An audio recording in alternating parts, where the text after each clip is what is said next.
بسم اللہ الرحمن الرحیم۔ السلام علیکم۔ حضرت زکریا علیہ السلام کو اللہ تعالیٰ نے قوم بنی اسرائیل اور پیغمبروں میں برگزیدہ کیا تھا۔ آپ علیہ السلام اللہ تعالیٰ کے معزز اور جمیل القدر پیغمبر ہیں۔ ایک روایت میں ہے کہ حضرت زکریا علیہ السلام حضرت داؤد علیہ السلام کی اولاد میں سے تھے۔ گزرتے گئے ابراہیم اور یعقوب کی نسل سے کچھ نیک لوگ پیدا ہوئے۔ ان کو آل عمران کے نام سے یاد کیا جاتا ہے۔ اللہ تعالیٰ نے سورۃ آل عمران میں ارشاد فرمایا، خدا نے آدم اور نوح اور خاندان ابراہیم اور خاندان عمران کو تمام جہان کے لوگوں میں منتخب فرمایا تھا۔ ان میں سے بعض کی اولاد تھے اور خدا سننے والا اور جاننے والا ہے۔ جس عمران کا ذکر قرآن نے کیا ہے یہ داؤد کی اولاد سے ہیں۔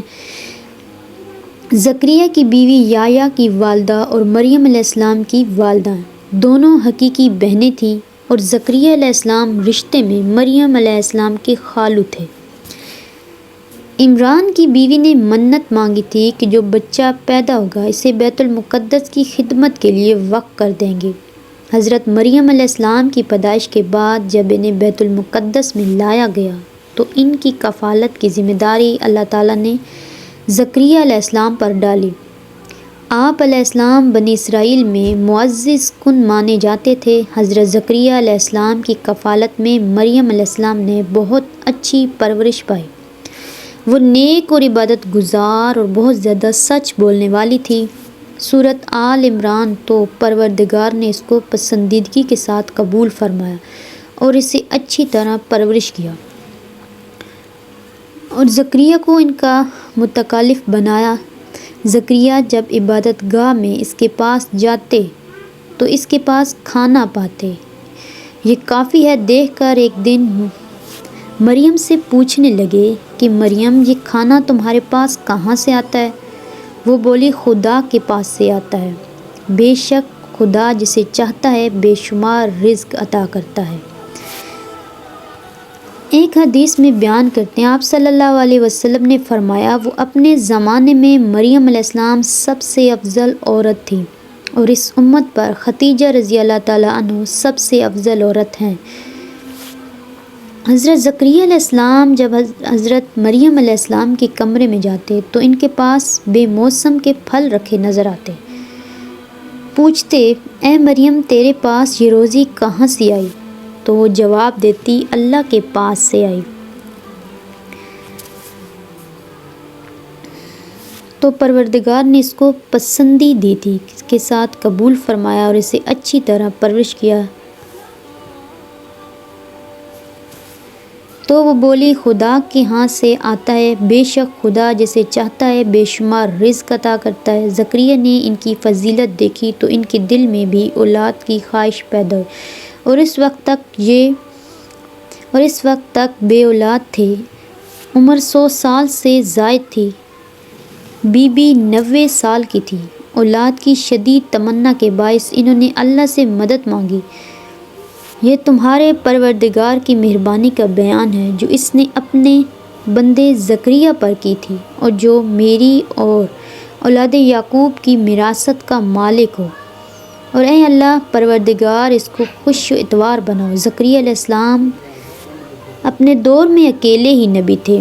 ان کے دور میں اصحاب اور رشتہ دار میں کوئی قابل آدمی نہ تھا، تو ہم نے ان کی پکار سن لی اور ان کو یحییٰ بخشے اور ان کی بیوی کو ان کے حسن و معاشرت کے قابل بنا دیا۔ یہ بائک کرتے اور ہمیں امید سے پکارتے اور ہمارے آگے عاجزی کیا کرتے تھے۔ دعا کی قبولیت اور یحییٰ علیہ السلام کی خوشخبری سنائے۔ زکریا علیہ السلام یہ سن کر خوش ہوئے اور حیران بھی، کہنے لگے پروردگار میرے ہاں کس طرح لڑکا ہوگا جس حال میں میری بیوی بانجھ ہے اور میں بڑھاپے کی انتہا کو پہنچ گیا ہوں۔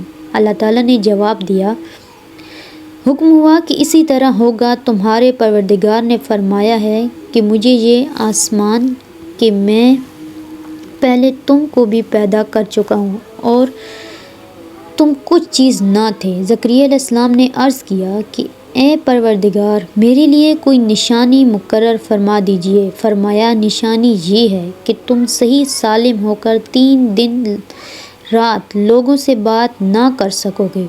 اللہ نے نشانی ظاہر کر دی، چنانچہ جب وہ وقت آیا کہ آپ علیہ السلام بول سکتے تھے مگر بول نہ پائے اور صبح شام اللہ کی عبادت میں مصروف رہتے، یہ نشانی تھی کہ ان کے پاس بچہ پیدا ہونے والا ہے۔ پھر وہ عبادت کے حجرے سے نکل کر اپنی قوم کے پاس آئے تو ان سے اشارے سے کہا صبح شام خدا کو یاد کرتے رہو۔ اللہ تعالیٰ نے سورۃ آل عمران میں فرمایا وہ ابھی عبادت گاہ میں کھڑے نماز پڑھ رہے تھے کہ فرشتوں نے آواز دی کہ زکریا خدا تمہیں یحییٰ کی بشارت دیتا ہے جو خدا کے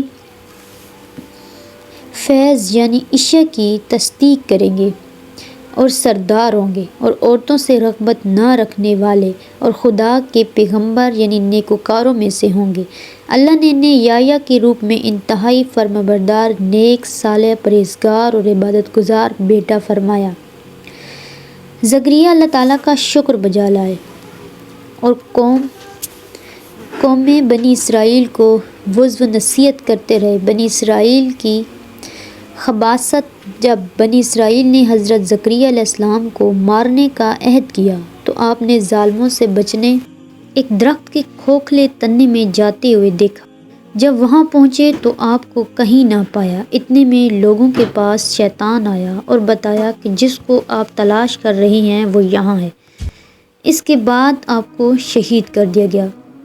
نصیحت انسان کتنے ہی بلند و بالا مقام پر پہنچ جائے اور اللہ کے ساتھ اسے زیادہ قرب حاصل ہو جائے تب بھی وہ اللہ کا بندہ ہی رہتا ہے اور کسی بھی بلندی پر پہنچ کر وہ اللہ کا بیٹا نہیں ہو سکتا، اس کا شریک ہو سکتا ہے۔ اللہ جل شانہ کی ذات پاک واحد لا شریک ہے اور باپ بیٹے کی نسبتوں سے پاک ہے، لہٰذا ہمیں اپنے آپ کو لمحے لمحے گمراہی سے بچانا چاہیے تاکہ اللہ کی پکڑ سے بچے رہیں۔ اس کے لیے ایمان کی مضبوطی حد درجہ لازم ہے، اس کے ساتھ اسلام بھی پایا جائے۔ اسی طرح حقیقی اسلام کے لیے شرط ہے کہ اس کے ساتھ ایمان بھی ہو۔ ایمان دین کے ہر اس بات کو دل سے سچا ماننے اور زبان سے ان کا اقرار کرنے، اپنے عمل سے اس کو ظاہر کرنے کا نام ہے جو اللہ تعالیٰ نے اپنے بندوں پر مقرر کر دیا، جبکہ اسلام اطاعت، فرمانبرداری اور عمل کرنے کا نام ہے۔ اللہ تعالیٰ ہمیں پرہیزگاری عطا فرمائے اور دین اسلام کی تعلیمات پر پورے طور پر عمل پیرا ہونے کی توفیق عطا فرمائے۔ آمین ثم آمین یا رب العالمین۔